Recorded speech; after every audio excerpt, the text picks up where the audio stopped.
Aku yang pingin punya anak normal seperti anak-anak yang lain, kenapa kok tanda kutip dipersulit begini? Sejak itu saya bersumpah, Mas. Ini yang menjadi inspirasi kami sebetulnya. Kenapa saya ini nyalek? Kami kalau jadi anggota dewan, ada yang tidak benar di sana, kita bongkar bersama-sama. Saluran komunikasi caleg. Pemirsa, ketemu lagi bersama saya Samwes di podcast Saklek, saluran komunikasi caleg, yaitu sebuah saluran yang akan membedah bagaimana komunikasi atau visi misi seorang caleg, di mana backgroundnya, latar belakangnya, track recordnya benar-benar mengerti apa aspirasi yang sedang dia perjuangkan untuk menjadi calon anggota legislatif.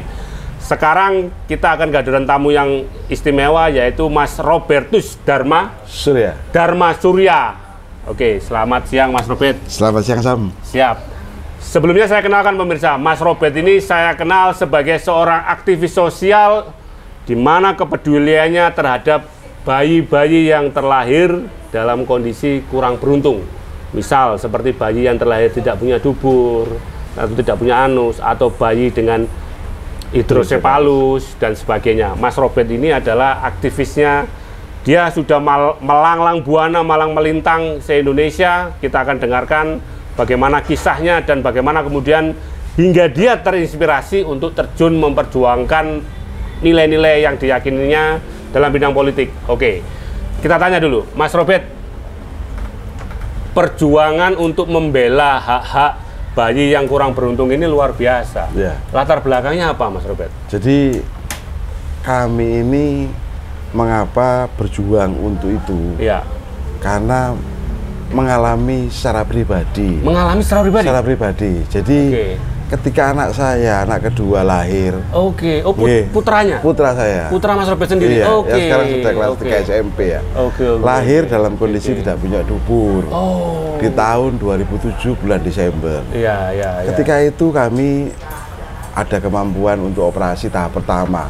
Lahir nggak punya dubur itu secara medis harus melalui beberapa tahap untuk menjadi sempurna, untuk menjadi normal seperti anak-anak kita yang normal seperti biasanya. Jadi melalui 3 tahap. Satu, usus akan dikeluarkan di perut. Secara bahasa medisnya kalau tidak salah kolestomi apa-apa itu ya. Jadi lewat perut, nanti mohon maaf segala sesuatunya itu tadi keluar dikasih tempat plastik. Kemudian urgenitas sudah terlampaui dengan ketika usus ditaruh di dalam perut. Nah, tahap yang kedua adalah pembuatan dubur dulu secara medis dibikinkan. Baru tahap ketiga yang tadi di dalam perut tadi, di luar di sini, lubang di sini, dimasukkan ke dalam, kemudian disambung dan penutupan sehingga anaknya normal. Nah, ketika saya mengalami tahap yang pertama, ya puji Tuhan alhamdulillah masih ada dana lah. 2007 itu habis sekitar sekian puluh juta itu juga utang sana sini karena juga memang masih banyak yang bantu. Nah, ketika tahap kedua saya mencoba waktu itu pakai yang namanya belum ada BPJS itu. Masih Jamkes dah masalah. Kami urus RT RW Lurah sudah tidak mampu. Kami daftar ke sebuah rumah sakit di Kota Malang yang memang punya hak atau punya kapasitas untuk mengoperasikan itu. Ternyata tidak bisa dioperasi dalam artian harus nunggu ini, nunggu itu, nunggu itu. Padahal secara medis kalau saya akhirnya tahu sejak lama ini sampai tahun sekarang bahwa sekitar umur 3 bulan pun atau umur 4 bulan pun sudah bisa dioperasi tahap kedua gitu. Tapi karena mungkin saya tidak ngerti kebijakan seperti apa. Nah, ketika kami mengalami itu rasa melawan ini ada, maksudnya kenapa aku yang pingin punya anak normal seperti anak-anak yang lain, kenapa kok tanda kutip dipersulit begini? Nah, akhirnya Tuhan berbicara lain. Kami dikasih info sama teman itu bahwa ada sebuah Wisma Kasih Hidrosepalus di Kota Semarang. Jalan Sanggung Barat 3B. Jatingaleh Satrian Semarang. Di sana ada Ibu Ana Avanti. Thank you Bu Ana kalau Bu Ana Avanti. Ana Avanti. Desainer. desainer kebaya. Iya, betul. Itu juga sekarang internasional. Sekarang diwakili sama Mbak Intan. Iya, betul. Terus ada di rumah sakit Elizabeth Semarang itu ada Suster Fidelis. Dan khusus untuk hidrosefalus waktu zaman saya kemarin itu ada Profesor Dr. Muhammad Amanullah. Mereka bertiga ini berbuat kemanusiaan yang luar biasa, termasuk untuk anak saya. Ketika saya datang ke Semarang, saya ke sana diterima dengan baik. Seminggu saja cukup anak saya berangkat. Kemudian dioperasi dan selesai 2 tahap kedua dan tahap ketiga. Sejak itu saya bersumpah, Mas. Mas Wes, Sambes. Saya bersumpah bahasanya ketika saya izin dulu sebetulnya kepada Bu Ana Fanti. Ada waktu itu juga ada Mbak Eta, ada Mbak Ani, ada Mbak Lia, ada orang-orang. Izin kalau saya seandainya di Malang, kota kami, kota Malang, Arema. Lahir saya juga asli Arek Malang. Lahir di Gading Kasri, saya kelompok Kasri. Itu saya izin, bolehkah saya ketika ada menemukan bayi A, bayi B gitu dalam kondisi hidrosefalus atau tidak punya dubur, itu izinkan saya bawa ke Semarang untuk mendapatkan perlakuan yang sama terhadap anak saya. Silakan Mas Robert. Apa yang ada dalam Semarang berikan untuk Kota Malang. Nah, sejak tahun 2008 sampai sekarang itu kami saya tidak berharap ada bayi begitu tapi betul. Terakhir ini barusan saya bawa ini anak nggak punya dubur, warga di jalan Bumi Ayu sana, desa Kecipir. Memang karena aturan BPJS di Semarang sekarang ini kan juga untuk sumber pendanaan. Kalau dulu sebelum ada BPJS itu sumber pendanaan pakai murni donatur. Nah, kalau sekarang di Semarang di Wisma Kasih Hidrosefalus itu ada 2 bentuk. Kalau anak yang punya wali, yang punya asuh ayah atau ibu orang tua kandung, diusahakan pakai BPJS dulu. Sistemnya BPJS pun bisa terkonek ternyata sekarang. Setelah saya banyak belajar dengan Pak Roy. Pak Roy BPJS Kota Malang luar biasa. Dia bantu betul untuk bagaimana supaya warga Kota Malang pun saat kita bawa ke Semarang bisa nyambung. Connect. Jadi dan ternyata waktu kami bawa ke sana harusnya kemarin tanggal 20 Desember dioperasi. Tapi ternyata karena BPJS vaskes pertamanya itu berakhir tanggal 19 Desember sehingga kami harus menyelesaikan itu dulu, selesai vaskes pertamanya bahasanya berakhir dulu baru kita urus di Semarang. Betul.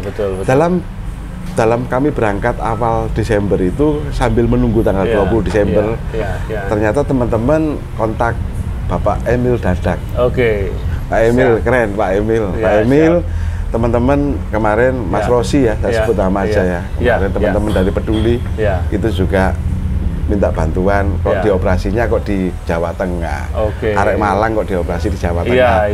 Nah, akhirnya dengan bantuan beliau yang harusnya dioperasi di Semarang, ternyata dioperasi di RSSA Saiful Anwar.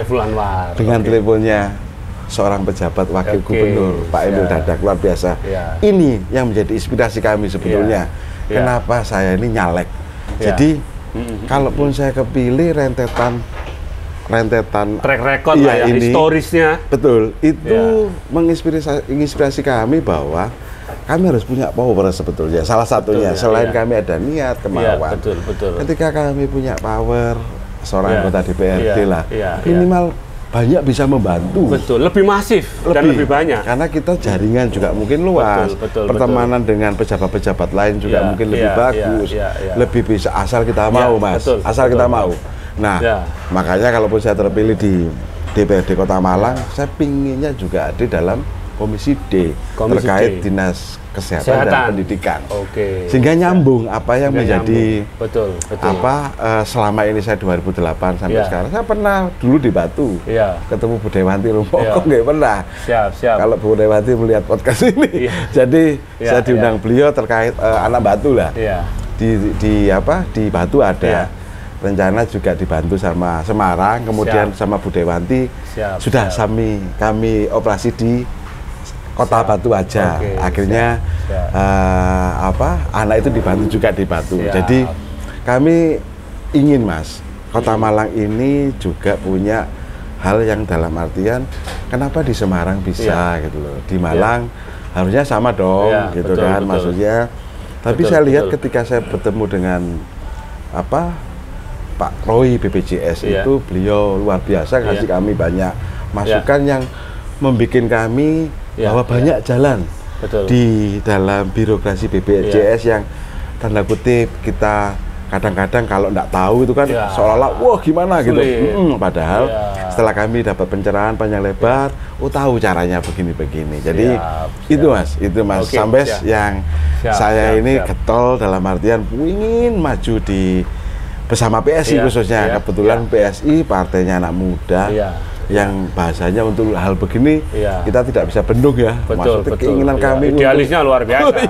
Kita ini pingin bukan sok-sokan tapi pingin membuktikan ke Kota Malang khususnya apa yang kita bisa bantu dengan background yang pernah kita lakukan. Kami tidak muluk-muluk kemana. Kami tidak ingin menjadi seseorang A yang bukan kami. I'm not to be someone else. Jadi saya tidak ingin menjadi orang lain. Saya ingin menjadi diri saya sendiri, yaitu seorang relawan. Gitu loh saya Pak Agus. Gitu. Pemirsa, seperti penuturan Bro Robert tadi, ternyata sudah jelas, tell the fact. Fakta dan realitasnya bagaimana Bro Robert ini mempunyai akar historis perjuangannya, bahkan putranya sendiri juga mengalami akar historis inilah yang kemudian membentuk idealisme yang hendak dibangun oleh Bro Robert ketika menjadi caleg dari Dapil Klojen Kota Malang. Nomor 5. Nomor 5 ya Bro ya, oke. Jadi ini seperti ini yang harus kita ungkap, bahwa seorang caleg itu pasti mempunyai visi, misi, dan keyakinan dari akar historis. Jadi kalau caleg nggak punya akar historis, tiba-tiba ujuk-ujuk ya kita patut curiga jangan-jangan dia hanya cari kerja. Ya kan, karena nganggur gak ada kerjaan, coba aja lah ngelamar ke rakyat supaya jadi. Saya kira kita tidak ingin seperti itu.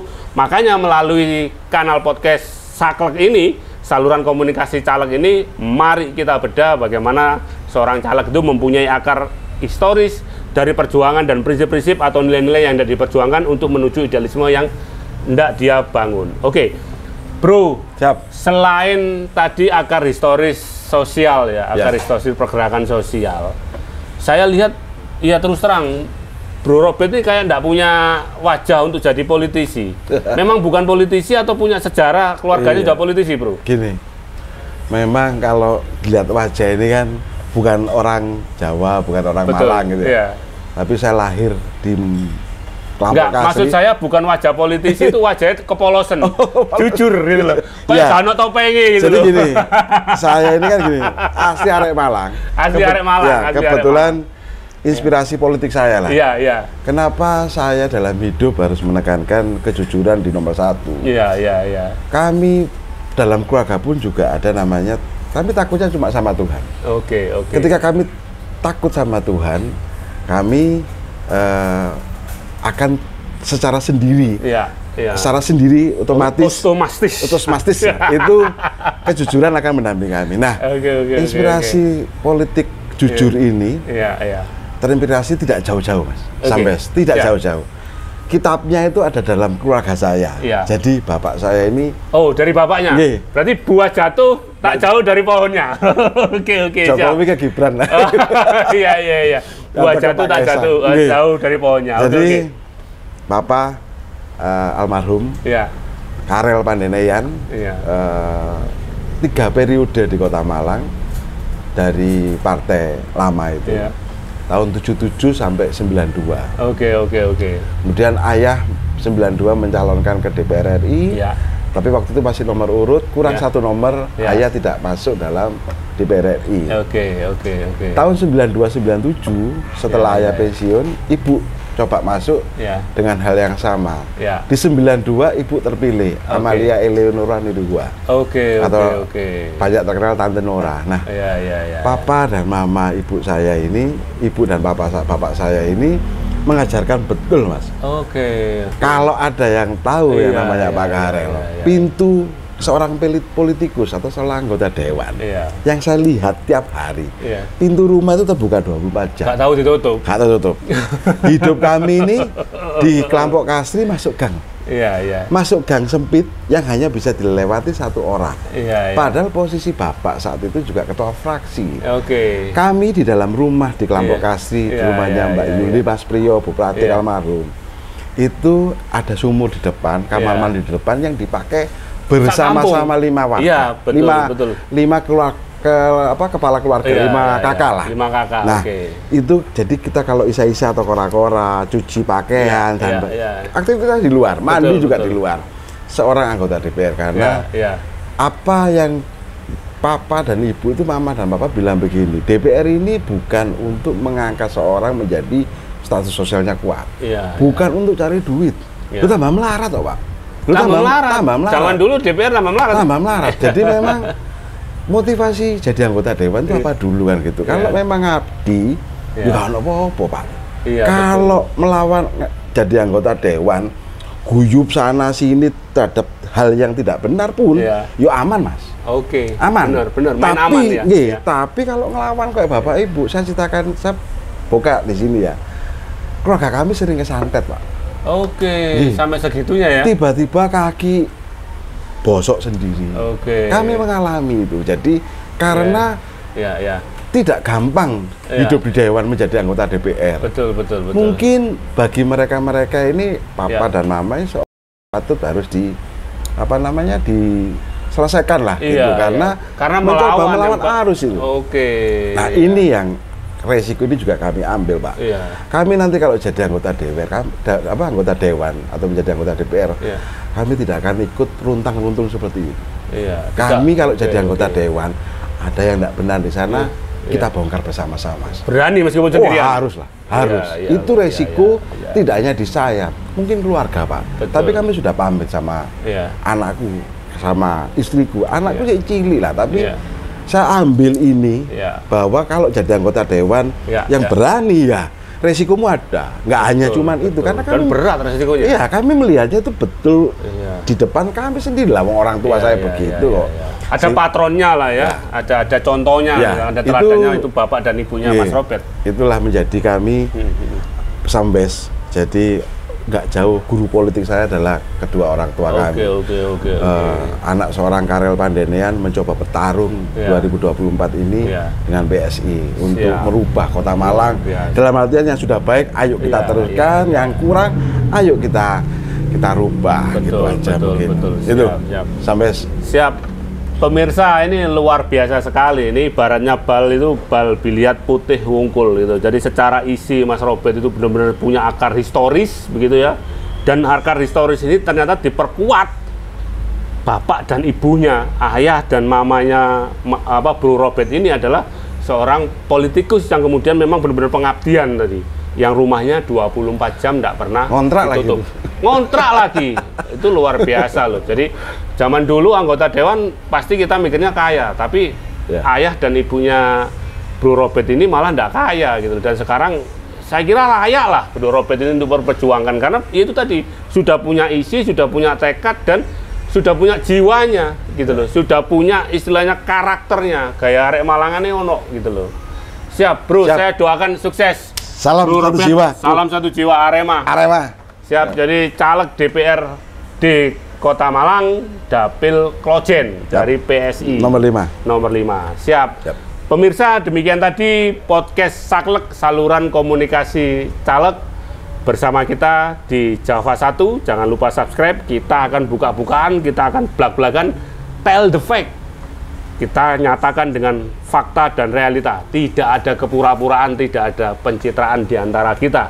Sehingga ke depan kita mampu memilih anggota dewan yang benar-benar memperjuangkan kita, yang tidak mempermainkan nasib kita, dan tidak main-main atas setiap keputusan yang diambilnya. Dan seperti yang disampaikan Bu Robert tadi, berani meskipun sendirian, tidak ikut runtang-runtung pada hal yang nggak benar. Demikian, terima kasih, tetap semangat, tetap sehat.